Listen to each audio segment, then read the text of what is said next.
While the COVID-19 pandemic continues, what some are calling a different virus, structural racism, is now front and center.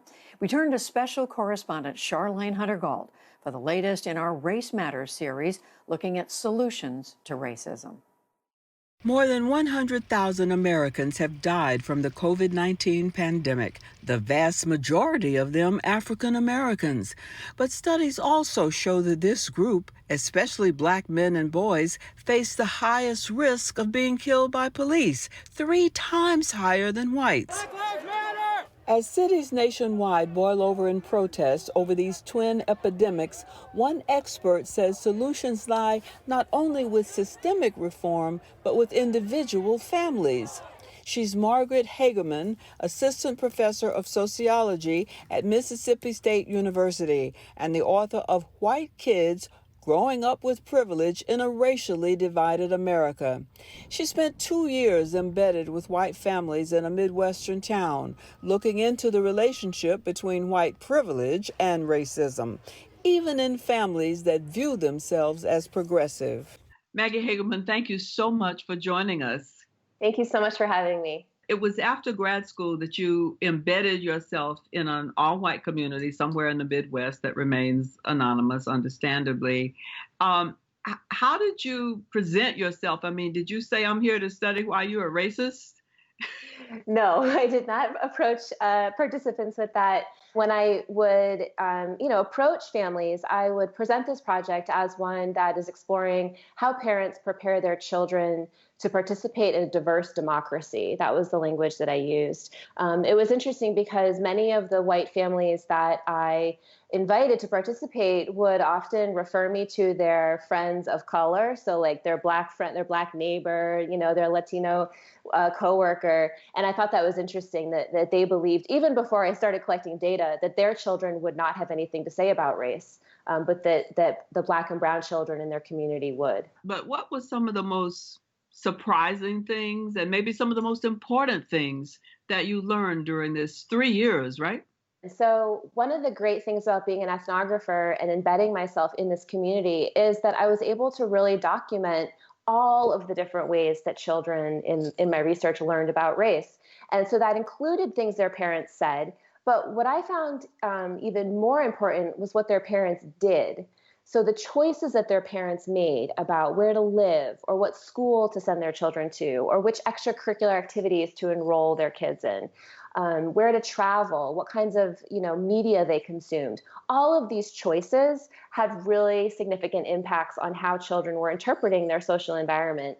And so certainly for the kids that were living in that suburban community, they never came into contact with a person of color ever. Even their knowledge about racial difference or about race in America came from things like TV shows and movies, which was interesting. And so I absolutely think that parents are shaping this process.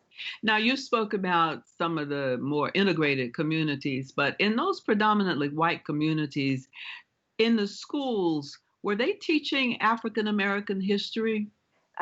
They were not receiving as critical of an education on the history of racism in America or African American history, certainly. And this was apparent based on the things that they said. One of the quotes in the very beginning of the book is from a child who tells me that since Martin Luther King and Eleanor Roosevelt and how she went on the bus and she was African American and sat on the white part after the 1920s and all that, things changed. And so I thought that was a really compelling quote because it demonstrates, just her lack of knowledge. And then her mother was sitting there when she said it and she was like, yeah, tell her, tell her what you know. So I thought that was interesting also. This COVID-19 pandemic has unleashed a lot of information that people may not have been aware of. And that is that at the moment, the majority of people who are getting infected by the virus and who are dying are people of color, primarily Black people. Do you think that the attention that's been paid to that is going to make people look at African Americans and people of color differently? On the one hand, perhaps yes, perhaps people will see that these numbers and just the tremendous trauma that the Black community in particular is facing in this moment And perhaps that will make them take racial health disparities more seriously. On the other hand, I think that there's evidence that people have known about racial health disparities for a very long time. Linda Villarosa had an article in the New York Times Magazine, and in that she reminds us that W.E.B. Du Bois talked about the social conditions that lead to racial health inequality in 1899, and so this isn't something new. So, based on your research, though, and your interaction with people who obviously became very comfortable with you in your presence, do you have any solutions that you can offer for people to deal with racism in a more positive way?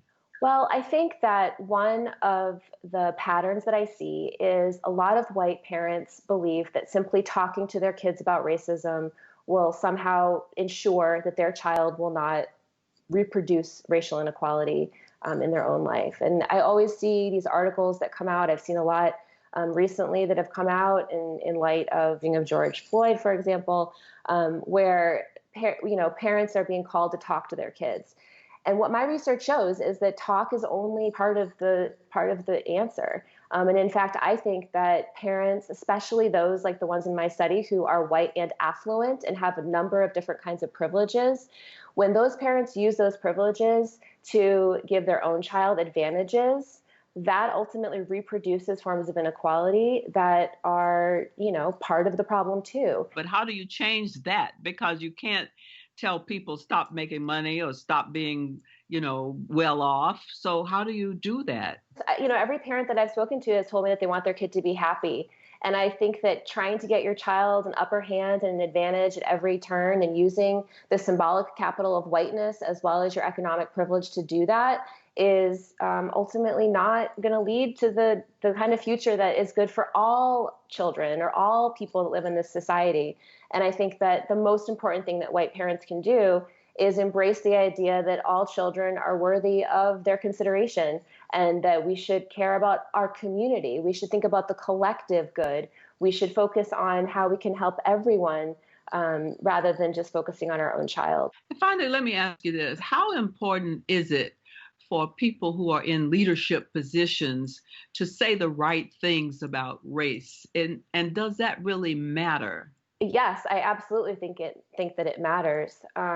It's important that people who are in leadership positions and in positions of authority take the realities of racism, the legacy of racism, the data and the facts that we have about racism seriously, and include those in not only what they say, but also what they do in terms of their policies and how they move forward as a leader. Well, Maggie Hagelman, thank you so much for joining us. I know that this is going to be very instructive to a lot of people. Thank you so much for having me. And please join us Friday night for Race Matters, America in Crisis, a PBS NewsHour primetime special. That'll be at the end of this difficult week. We will explore this critical moment and how we move ahead.